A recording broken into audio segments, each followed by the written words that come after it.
I actually did a few posts on Facebook today or yesterday. I can't remember which, but I hadn't posted actually anything written on Facebook for quite a while. And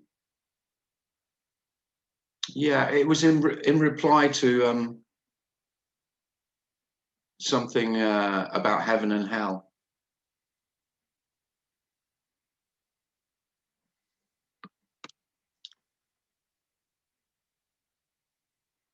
As if there is heaven and hell. And of course, this life can be heaven and hell, seemingly.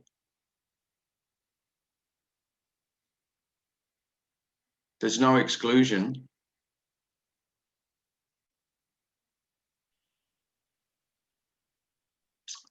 There really is no heaven and hell. They're just interpretations of this. And the stories about going somewhere, whether in life or death, are just simply stories about going somewhere. There isn't actually going anywhere. This doesn't move. There's nowhere to go, and there's no one to go. So there's no going anywhere, and there's no one to go anywhere. But of course, it can seem like going somewhere. There isn't, that's not excluded. But there really isn't any movement. And you will have heard lots of other speakers say the word apparently a lot. And there's a reason the word apparently is used a lot by human beings who try and speak about this, because it appears that there's movement. It's not, you know, it sounds quite mystical, the apparently thing. Well, it can be very annoying. I can remember as a seeker getting very annoyed with the word apparently being used endlessly. But there is good reason for that, because everything is apparently as it is. Everything, including movement, including going places, including this feeling like hell, including this feeling heavenly or blissful, including all the pain, as well as all the joy. All of that is apparent. Not. But it's not apparent to someone. I mean, that's the whole message. Everything is apparently as it is, seemingly as it is.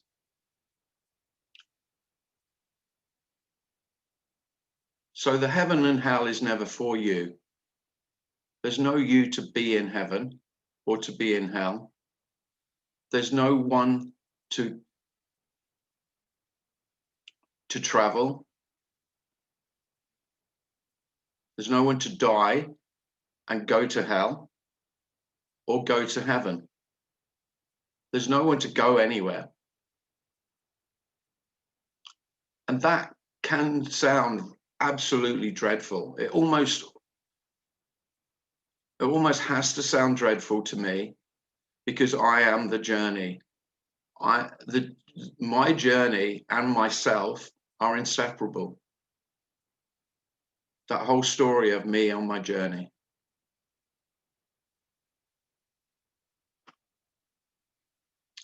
And a spiritual journey is no different to what we'd call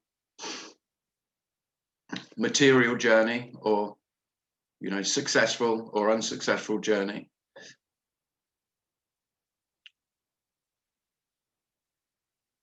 There's just nowhere to travel to. There's really no movement at all, just seeming movement, just seeming traveling. There's no moving forwards or backwards.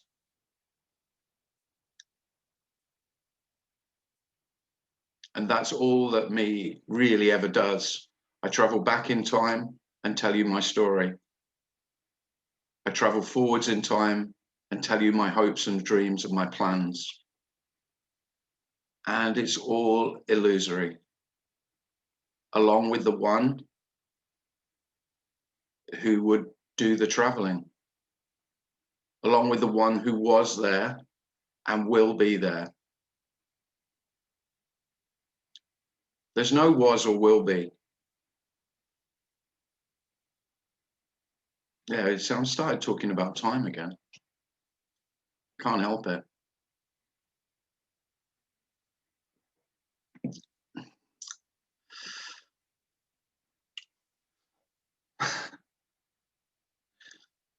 So there is just this, and there is no this. There is only this, but this isn't knowable. This isn't attainable. This isn't understandable. It might sound like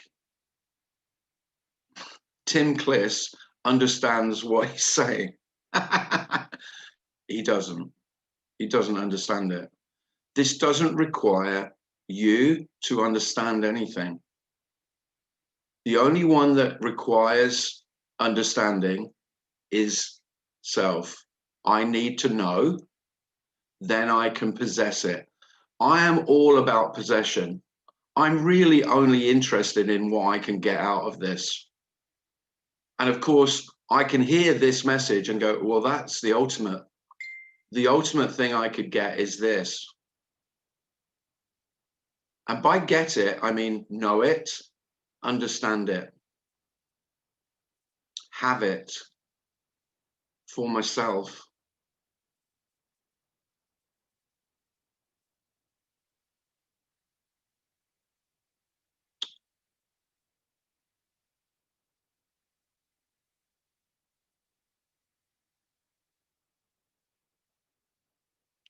And although it may sound, it may sound dreadful that, of course, you cannot have this, but it's not at all. That is the love. The love is the love, the peace.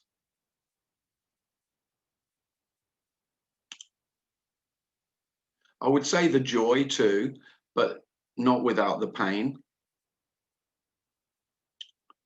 is that you can't, that there is no one. It's not really that you can't have it. There is no you to have it or not have it. This is not lost nor gained, nor can it be. It can't be lost or gained. How could this be lost?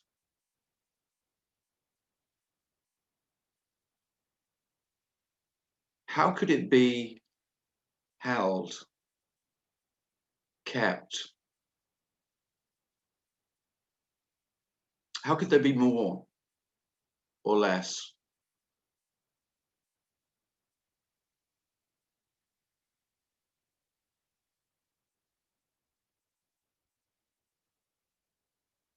There simply couldn't be. There isn't even a could be or a couldn't be, because that's just some pretense about an imagined future where it could be different.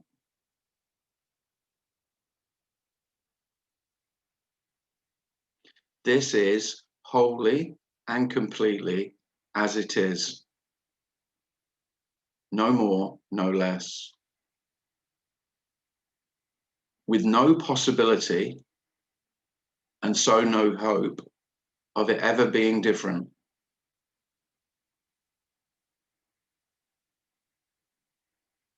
And so the appearance of change is actually no change. The appearance of movement is actually completely unmoving, total stillness. The appearance of sound is absolutely silent. And they're just ways of saying that there is no difference. There's just apparent difference. So it looks like lots of different things are happening. It looks like lots of different experiences are happening.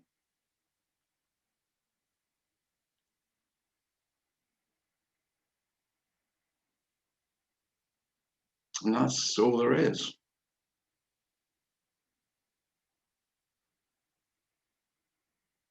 And when you've had a lifetime of waiting for more or waiting for less, by the way, self doesn't mind if it's seeking more or less. They're just the same. They're just the same for self, as long as it's something else, as long as something else is going to happen. I don't mind if it's more or less. There simply isn't more or less, is there?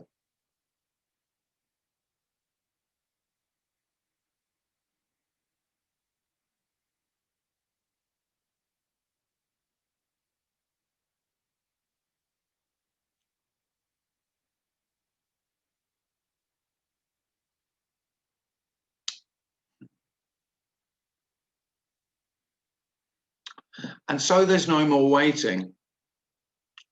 I am the waiting.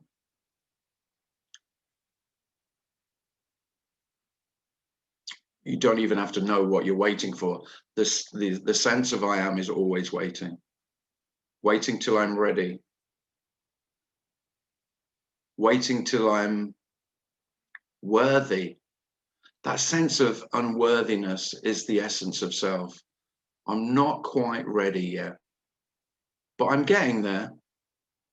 I'm getting closer. I'm moving towards, and so I feed my story of making progress towards an imagined target, an imagined heaven, an imagined nirvana, an imagined enlightenment, an imagined awakening, whatever you're imagining.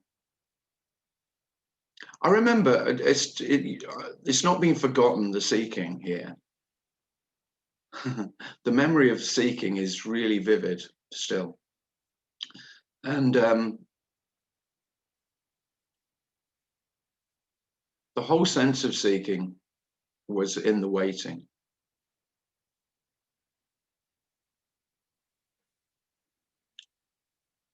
And there's nothing to wait for.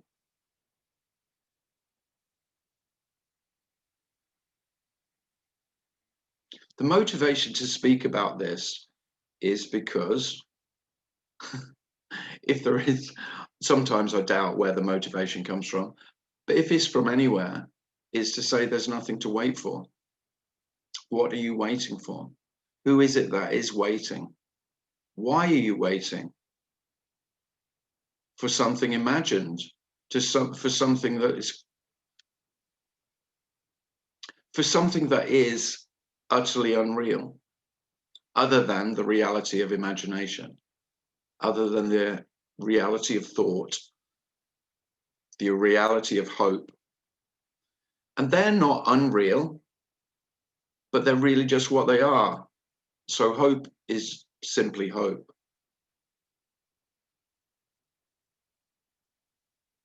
Imagination is simply imagination.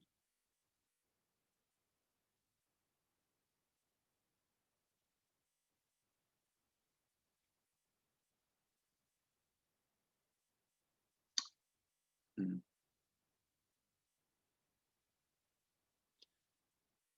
And so, of course, this message can sound really hopeless. You will have heard lots of non-duality speakers really emphasize the hopeless nature, the essential hopelessness of life.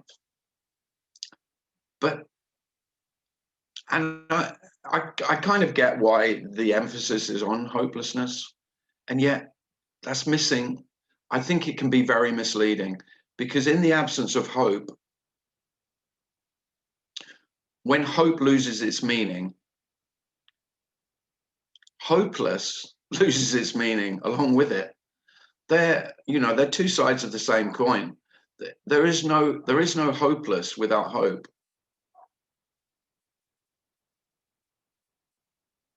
And by that, I mean there's no future. So if there is no tomorrow, where is hope or hopelessness? Where is it? It's neither.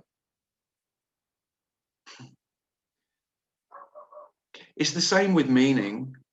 So you will have heard, that this is actually meaningless.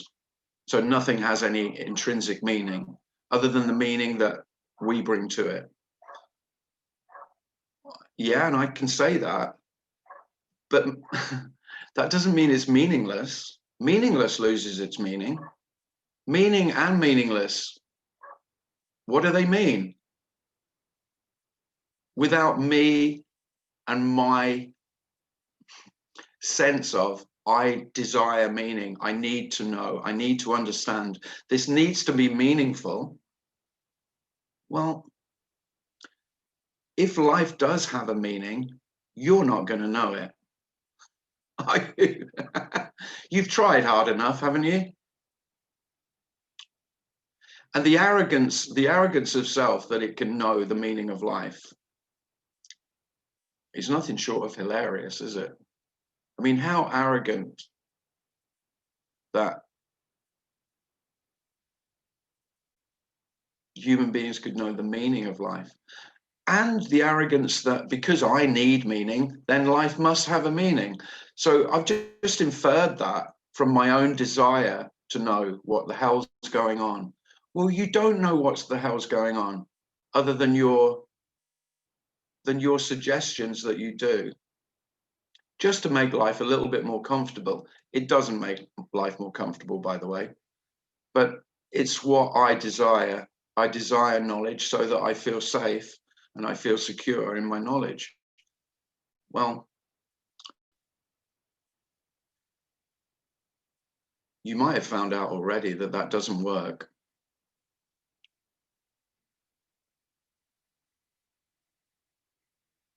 And whatever meaning you've put onto life, then life has shown you otherwise more than once. So life is neither meaningful or meaningless, other than the meaning that I give it or the meaninglessness that I give it. It's neither. It's completely neutral.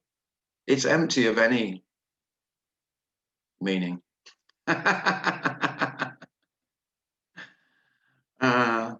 But there's the freedom, completely free.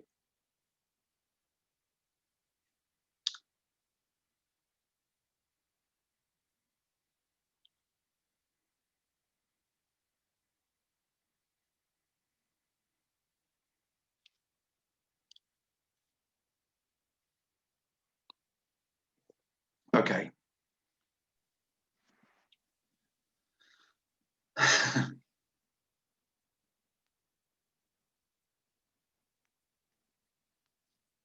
So nice to see you. If you've got any questions or you'd like to share anything, then by all means do. Hi, Mike. I'll just read this from Bikash because it's just come up. Oh, what does he say? Hold on.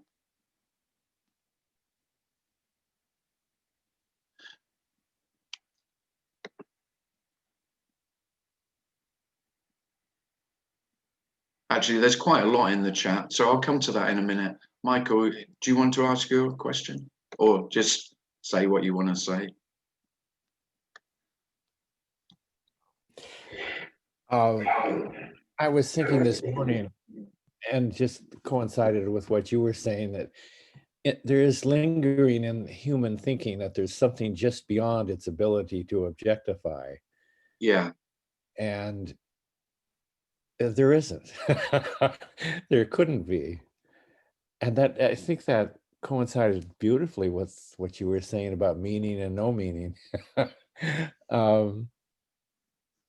Our ability to objectify is our limit. Beyond that, we cannot go. No. We are defined and confined to that. But I just loved what you said about meaning. What the heck does that mean? What does that mean? Yeah. The meaning of meaning. Oh, and I like that it's just out of reach, because as a seeker, that's how it always feels. It always feels. It's like right at your fingertips. I can just, if I could just stretch out a little further, I could grab it. I know it's right there. Yeah. The next book It is really, and that's really what I was trying to talk about with waiting. You know, because you're getting closer. You've reached out, and it was really out of reach, but now I just feel I'm getting closer, and so the and there's nothing me likes better than that. You know, I just because of course the lure of the the lure of getting to where you hope to get to, if you get a sense that you're getting closer, then Feels good. It feels great. Yeah. It's always cutting the imaginary distance in half. Yeah. Yeah. And most teachers most people who speak of this say, but I can't speak about this anymore, or I can't, implying that there's a this that can be spoken about. And that leaves the lingering hope that there is a this just beyond this. Yeah. Yeah, and the way that never made sense here. It was always, well, it's just obviously what this is, you know. It's like, well, yeah, anyone can speak about this. You don't need special qualifications to speak about this. It's all there is, so you can say what you like about it, because whatever you say about it is equally, you know, it's no less true.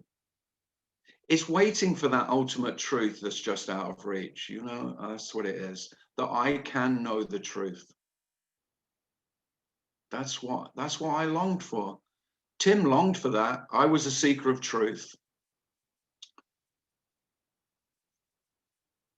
And reality, they're sort of the same idea. That I can know reality. Well,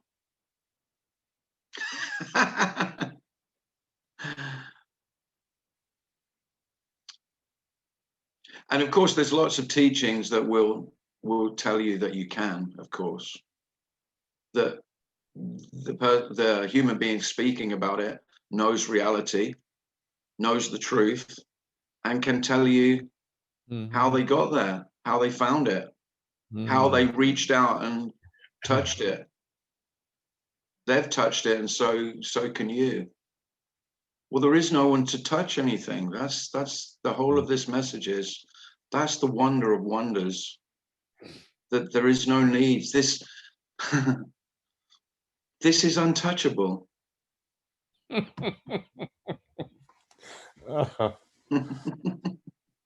And yet, of course, there we are touching everything. How, you know, the one doesn't negate the other. That's I mean, that's the huge paradox. That's why people say that this whole message is nonsense, because it's not that you can't touch. There's touch, of course. Yeah, of course. How wonderful is it touching everything?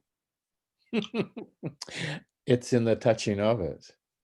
The touching and the tasting and the smelling. Yeah.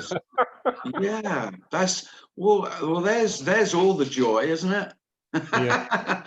I'm this human being is very sensual, always has been. It's really quite, you could say, base.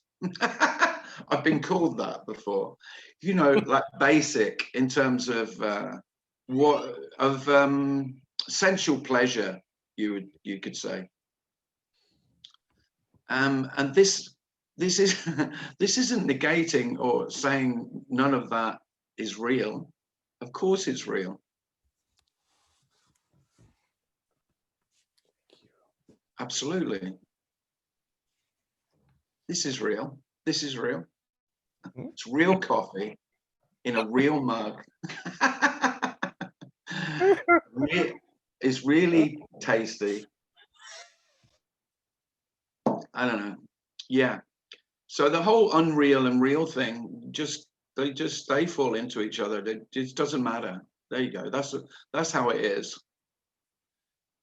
It only matters to the one who needs to know reality. It doesn't really matter what's real and unreal.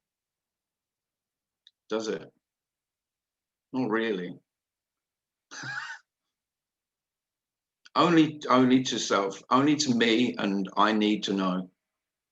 And then I'll feel, not only will I feel safer and more secure, but I'll feel superior as well, which, you know, there's nothing me likes more than that.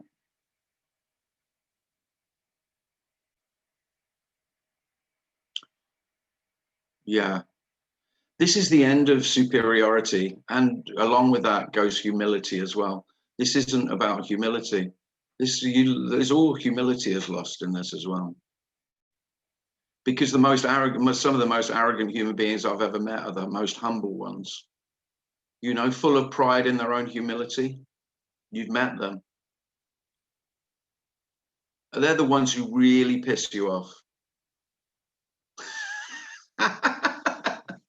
Maybe it's just me, but you know what I mean. Yeah. How lovely that you don't have to pretend to be humble anymore. Isn't that great? I'd wish that for you all. I think Forget humility. humility is overrated. Yeah, it is. Yeah. Very, really, very much. Yeah. Yeah. Thank you. Thanks, Michael.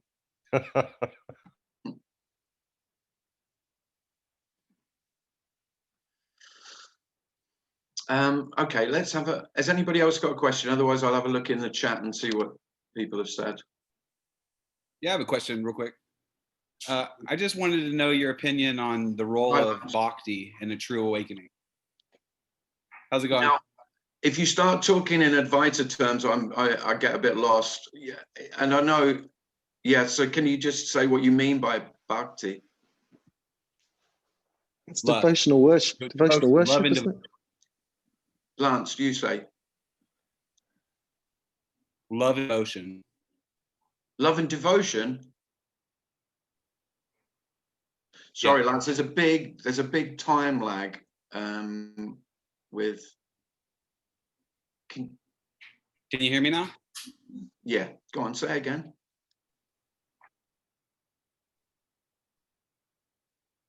Love and devotion in a true awakening. I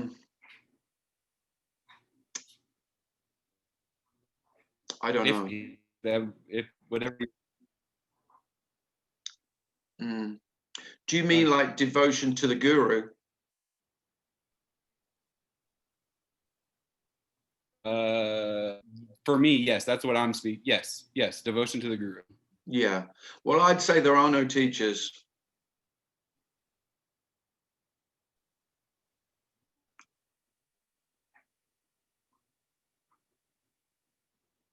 Or students. Fair enough. And I would also Yet here say I there's am no, asking questions. yeah, of course. Yeah, that's fine. No, yeah, well, yeah, you could say relatively, there appears that there's, yeah, of course, in the story, there's a real, it's a powerful story, the teacher, the guru and disciple story is powerful. I mean, it's less powerful in our culture, but in Asian culture and Indian culture, I mean, it is the culture. But this isn't about following anyone else. This is the end of anyone being special. And of course, the whole guru setup is that there are special human beings who have special insight, special knowledge, special understanding, maybe in a special state, have a special level of awareness, have a special level of consciousness. And what if the guru makes no such claims? Pardon? What if the guru makes none of those claims? Sorry, it's really hard because you're breaking up, Lance. I can't quite get what you said. What if the guru makes no claims of specialness, of higher powers, of any cities, of anything? Yeah. If we're calling him a guru, then he's special, isn't he? Or she is. I'd like to think we all are. Well, yeah, you could say without a doubt, Scott, Lance, that's the message, that there are no special ones, because there are no ones. And if there are no ones, then of course every human being is absolutely uniquely special. Isn't that better than a guru and a student who needs to follow a guru and learn things from him? Not better. It's a damn sight more straightforward. It's a lot simpler. There's not saying, you know, that there's nothing for you to achieve, Lance. And the reason there's nothing for Lance to achieve is because there isn't a one in the body called Lance who could achieve anything. And this is already achieved, isn't it? Is life not as it is? Completely. But you do agree that awakening occurs? No, not really. Maybe. Okay. You could say it looks like it does, but then that's only in the telling of a story about it, isn't it? Where is the awakening of Tim without Tim telling you a story of his awakening? Where the hell is it?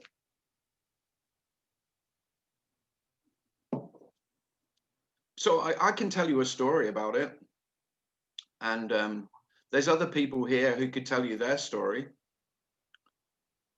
And Lance, I know human beings love storytelling, and they love story listening even more than storytelling. And you can listen to endless stories of human beings and their awakening or enlightenment or liberation. But the message here is that this is awake, liberated, totally free, and full of light, isn't it? Is this not is this not enlightened, liberated, and I've even forgotten, and awake? Yeah. So in that sense, there's nothing else to get. And this can't be had, you know. And the story of guru and disciples, teacher and student, is that you are not where you could be. You could be somewhere better. You could be somewhere special. Well, there isn't anywhere more special or less special. How special is that?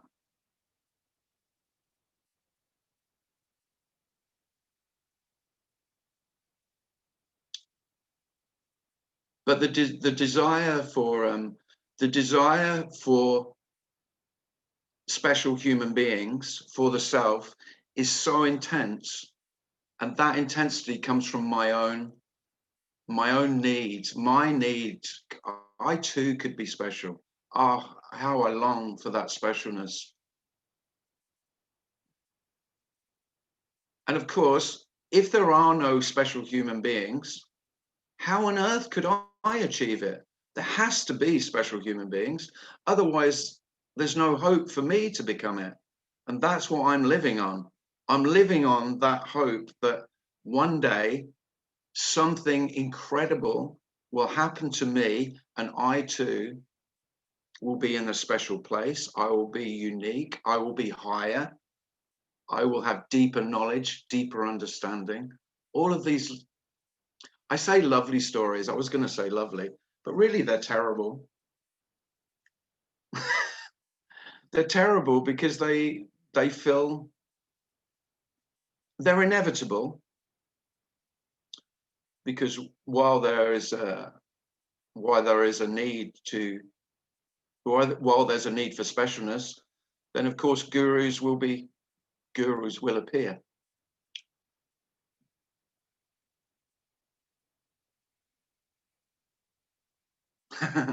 Because I want them. So yeah, there you go. I don't know what you think of that, Lance, but there we are. Thank you. Thanks, Lance.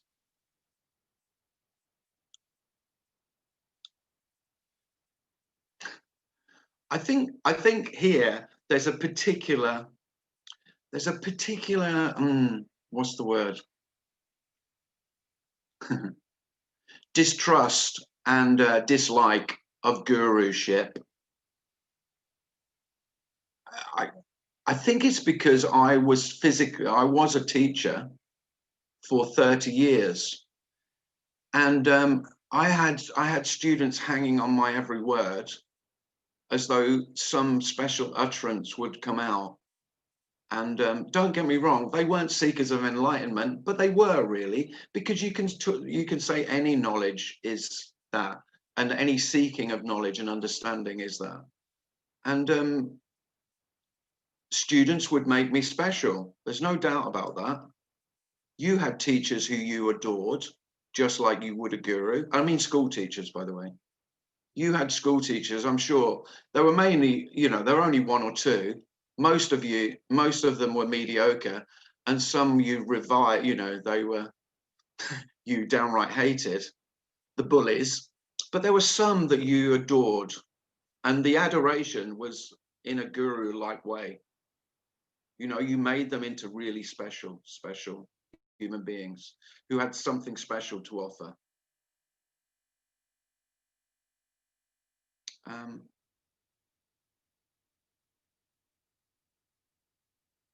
And of course, self doesn't want to give that up.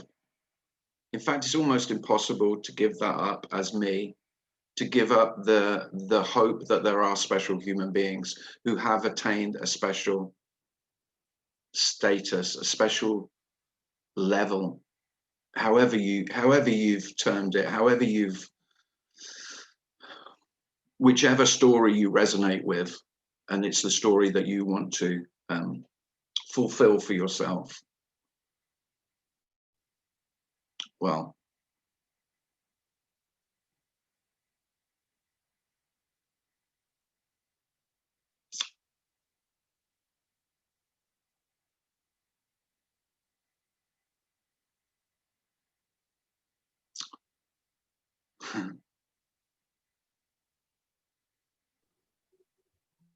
sounds, yeah, sure.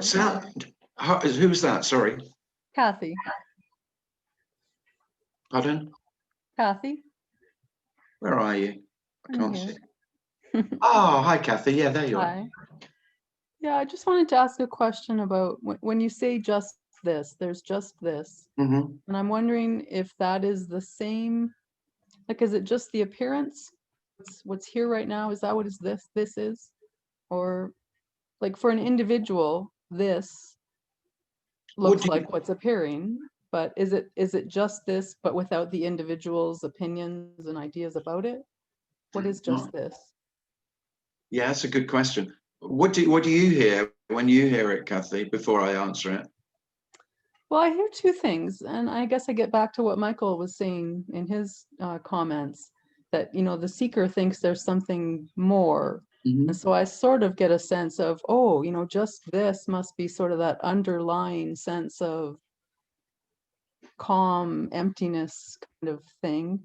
But then I think, well, no, maybe it's just as simple as just this. It's just the room I'm in. It's just the body that's here. It's just this conversation. Mm-hmm. So I'm just not sure. Yeah, both of those. Both of those, Kathy. Okay. So it is just everything as it is, that seems to appear and seems to disappear as it appears, and that you really can't tell where one begins and one ends. There isn't really no beginning or ending. So in a way it feels, and the normal way you could say, as self is always experienced as a flow, as a stream. And you could say it's still a stream, but as well as the stream, it's absolutely still. So it's an ocean as well as a stream. So the movement is the river, and as well as being a flowing river, seemingly, it's completely a bottomless ocean. But it's all water, so the river and the ocean are not two.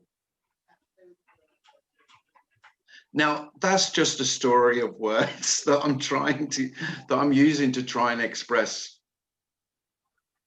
how this is. But it's never one or the other. That's it, really. So whatever you say about it, you could always negate what's been said and said, oh, but it's the opposite as well. Opposites all fall into each other, and neither one nor the other makes more sense. So saying life is flowing makes sense, and saying life is completely still makes equal sense. And that's just part of the paradox. All of life becomes paradoxical.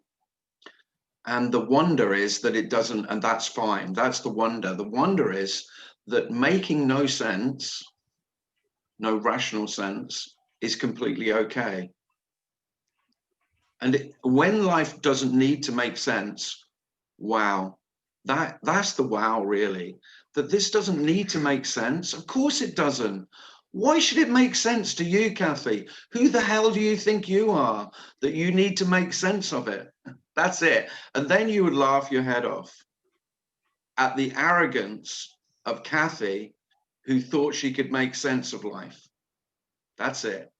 And then life's just as it is, flowing and completely still, empty and completely full, silent and singing, lying completely still and dancing. And none of those contradicts the other. That's it.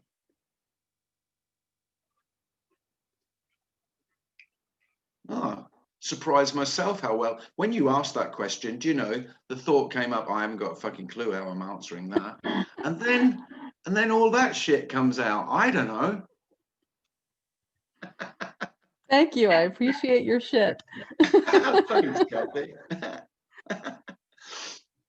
And that's actually made me cry. That. And I think I'm crying because I just honestly, the thought came up. You asked me that, and I went, well, I have nothing to say about that. There we go. Thank you. Thanks, Kathy. Because the reality is, you never know what's going to come out of your mouth. There you go. That's the illusion of self. Self says, right, I know I'm in control of the shit that will come out of this mouth. That is not true, is it? Now, occasionally it becomes very obvious. Just occasionally you come out with it and go, what the hell? Where the hell did I really didn't mean to say that? I should have kept my mouth shut. Well, there, in those moments, that's really as it is. And that's when it's funniest. Yeah, of course. And that's when isn't that when life's best as well? Of course it is. You know, when you say something completely inappropriate, that's the best. That's as good as life ever gets. Oh dear. Thanks, Kathy. Hi, Tim. Hi, I know that voice. Trouble. How are you? I'm all right. Yeah, good actually. Good. How are you? There you are. Yeah, good. Yeah, I'm live. Got some makeup Right. on. Now you've got your Parker on in your house. So turn your central heating on. No, it's a cushion. Oh, sorry. Sorry. It's my little love cushion, look. It's a Oh, heart. I see. It's your snuggle cushion. Yes, it is. It's very cozy. So anyway, I'll put that down there. How are you doing? I'm good. I'm really good. Yeah. Good. Good. A friend rang me tonight and he said, and I can't do his accent, and I think, you know, it has to be done with his accent, but hiya, Anne, shouts down the phone because he's in the car. He says, I go, hiya. He says, I don't know about you, but I'm completely bloody empty. Did he? Wow. I said, I just cracked up. I bet you did. And he says, yeah, bloody empty. And that's all I've got to say, really, about it. Wow. And I thought it was ever so funny. That is great. Yeah. But I think you'll know him actually, but I don't want to mention his name, but it is the way he No, is. that's fine. No, Yeah. it's good. Well, when this apparently happened, or after this happening that didn't happen, then all I could say for weeks was so empty. I just overwhelmingly. Yeah. Mm. Yeah. And just as a little story, I've had quite a weekend really, because this character, the Anne characters, can get quite a tendency towards addiction and obsessional about things. Yeah. Really things I enjoy. Obviously, I used to enjoy alcohol, but I can't do that anymore because it's too addictive. Yeah. So it kind of. What have you moved on to, Anne? Yeah, well, I moved on to work, and then I became a workaholic. So Yeah. that's because it made me ill. But now it just bubbles up here and there, and I've just had a weekend of it. That's why I'm sort of sharing of it in the story, of course. And it goes into things like looking for the perfect outfit, looking at beauty things, and I just spend all weekend sort of looking for the perfect. This weekend it was the perfect cream boots that I had to have, and it only dawns on me, like before, it would have been. Oh my God, I need to do some work on this. Yeah. I need to stop myself.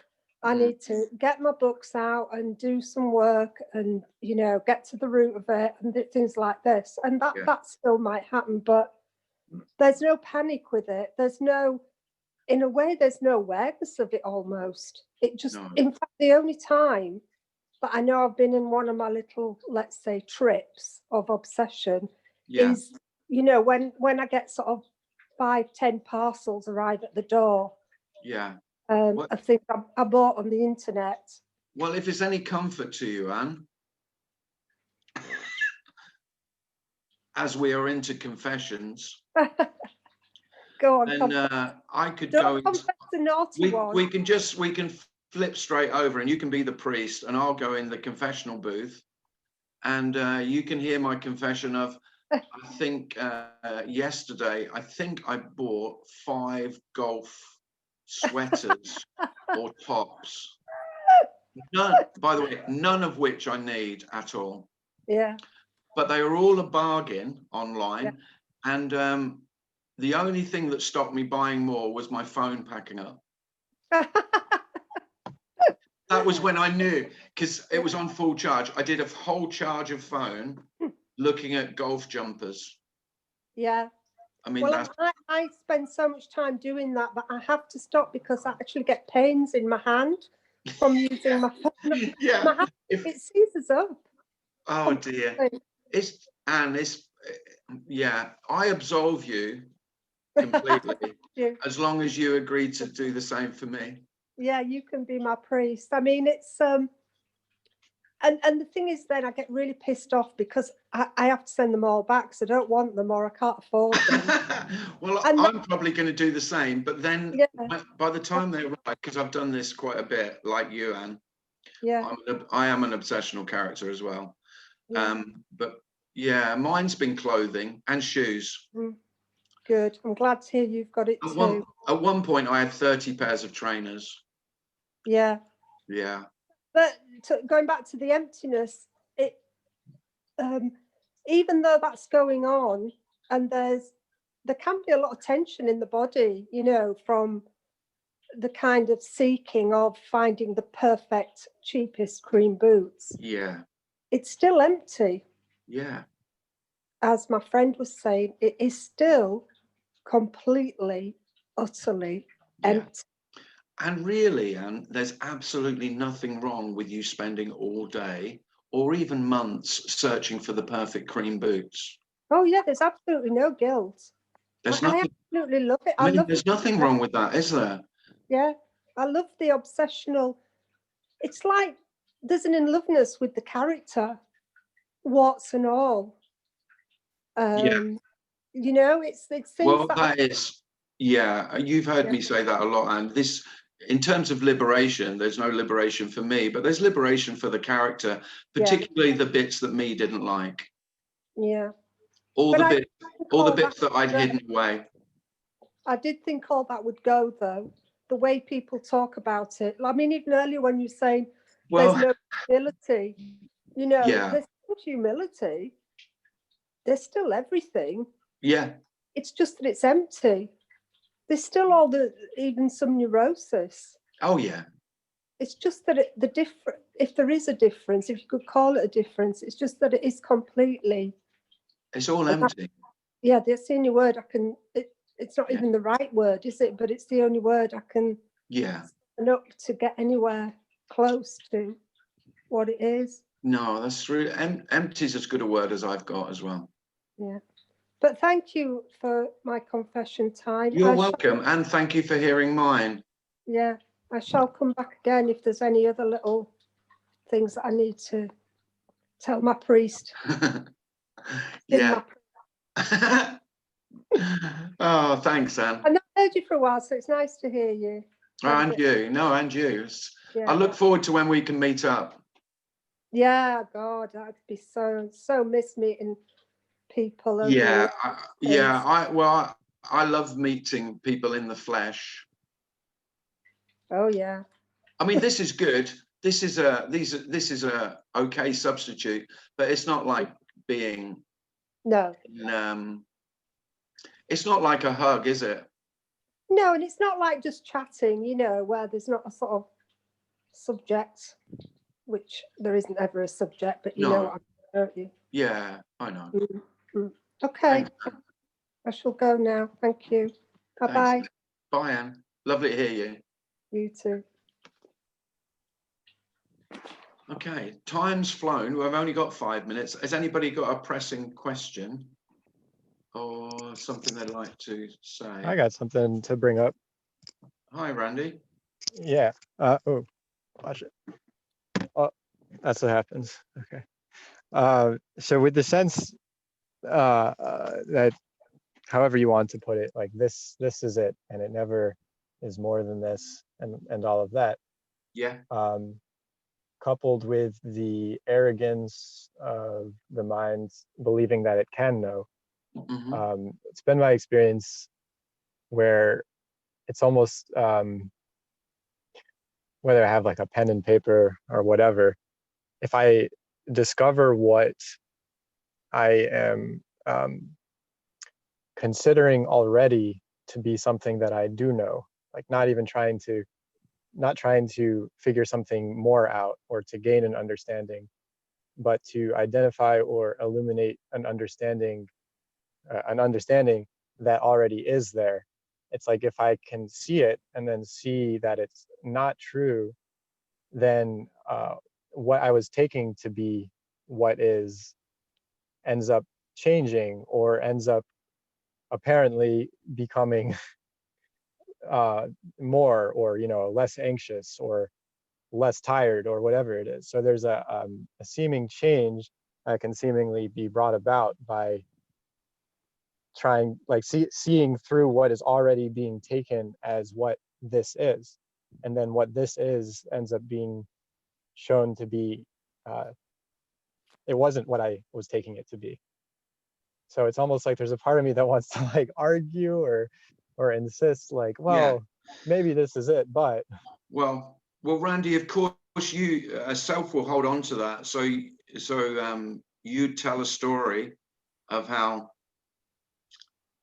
this is now has been affected by what you did a few minutes ago, or whenever you did it, and so some realization, something's been acquired that has so something in the past affected what is now, and that's all for me. That's the story, isn't it? Nothing happened in the past for this to be as it is.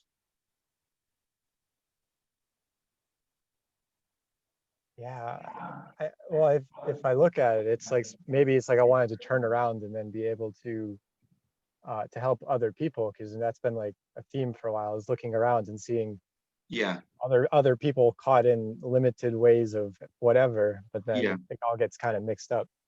Yeah. Oh no, that's if you want to help people, don't listen to this. Well, I am listening to this. Because this is really isn't, you know, this isn't, because then we're in the realms of therapy, Right. Randy. You know, we're in the realms of, or, you know, spiritual therapy, as psychological therapy, doesn't matter, but it's therapy. So I will help you feel better about your life. Or less worse, whatever it is. I'm going to make you feel less worse about your life, Randy. And Randy, you don't have a life. There you go. You can't get worse than that, can you?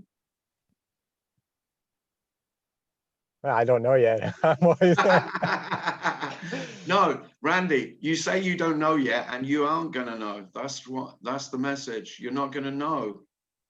There's no need to know, Randy. Cool. I mean, how wonderful is that? And when human beings tell you they know, you can just smile and go walk away. How lovely is that? You know, you just smile. Yeah, of course you think you know. Yeah, that's fine. There's no knowing. But it seems like there's an assumption of knowing that seems to influence people's lives. It's not that they're asserting what they know, but it seems like it's like held in some way. Things that are supposed to know, maybe whatever. Yeah. Yeah. Yeah. The whole illusion of self is that I know. And the root of all the knowing is I know who I am. Right. Yeah. Yeah, that's it. That's it.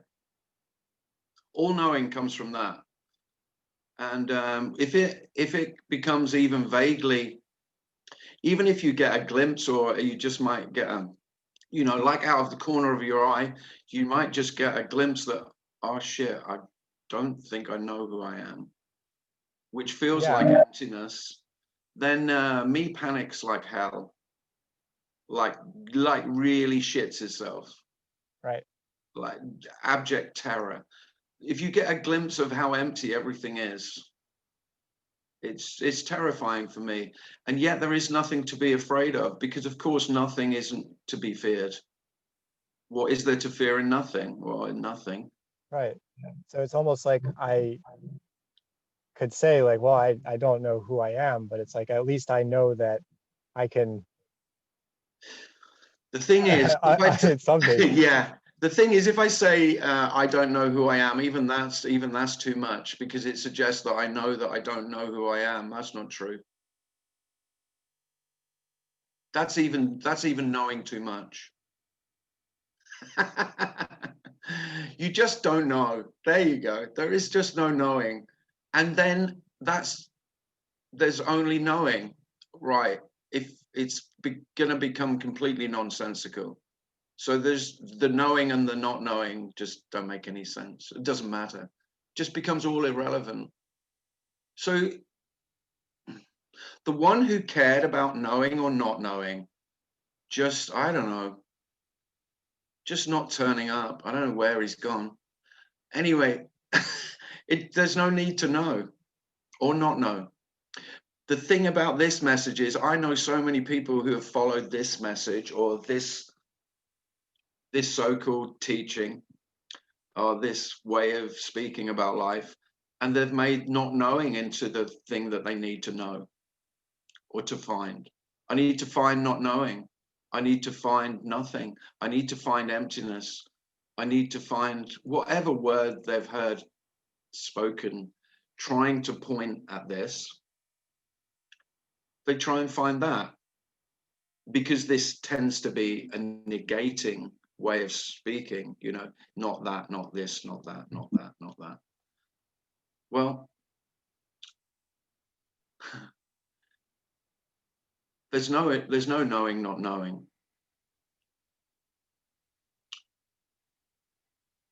There's actually no difference between knowing and not knowing, other than I say I know or I say I don't know. That's the only difference. This is just as it is. And couldn't care less. The love is that this couldn't care less. Life couldn't give a shit about your suggestion or your conviction even that you know or you don't know. So what? It doesn't matter. And all the love is in it doesn't matter. That's why you've heard so many speakers talk about unconditional love. It doesn't matter. This has no requirements. It doesn't require anything of you. You were the requirement always. You were the one who said, I need to get this, I need to do that, I need to have that. I need to stop that. I need to improve that.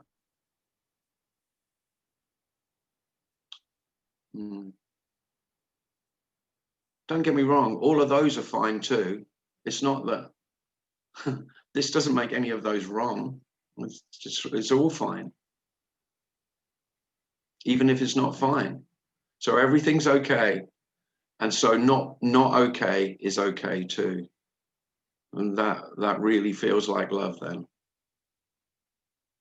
You know how every time you felt not okay, you needed it to be okay. I need to make it okay. No. It's not required. No requirements.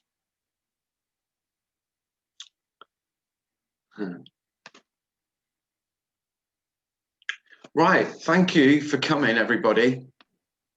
Yeah, It was lovely to see you all. Thanks. I have got a little promotion. I've got a little plug. I'm having a talk with Luciana on Wednesday, and she's translating it into Bulgarian. It's my first foray into speaking to a non-English audience predominantly, but you're all welcome to that. And so I'll put it on my Facebook if you're interested. That's on Wednesday at 6 p.m. GMT, or it's 8 p.m. in Bulgaria. So yeah, you're welcome to come to that. And I'll do another Zoom on Thursday at 7. So Also, thanks very much. Also, before you go, it's the talk's free, but if anyone wants to make a donation, they can at paypal.me/Tim Cliss. Thanks, Darren. And if you bought the book, buy it again. Buy another copy and give it to a friend. Give it to a friend who you know will hate it. No way. Because that way, if you give it to somebody who really you know is going to hate it, they're going to give it straight to a charity shop, and that way it could be disseminated wider. That's right. Yeah. See how that works? Yeah. Anyway, by the way, if you have, or at least do a review. Oh, thanks, Kelly. You've stolen my thunder there. If you have bought the book and you liked it, then I'm hoping to get 20 reviews, and I think I've got 13 at the moment. So if you haven't done that yet, I'm looking at you. You know who you are, and I'm still waiting. Yes, cover your face in shame. You know who you are. Can you hear me?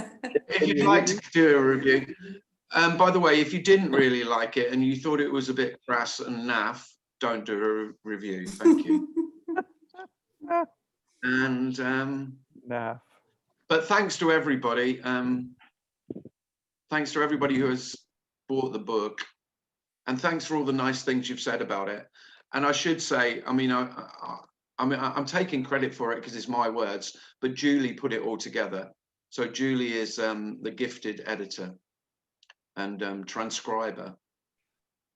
all the words in the book are from the first 8 Zoom meetings I did, which none of those are on YouTube, which is good, because otherwise it would just be, what would be the point in buying the book if it was on YouTube? So what's the point of buying the book anyway? Well, I tell you what the point of buying the book is. It's good.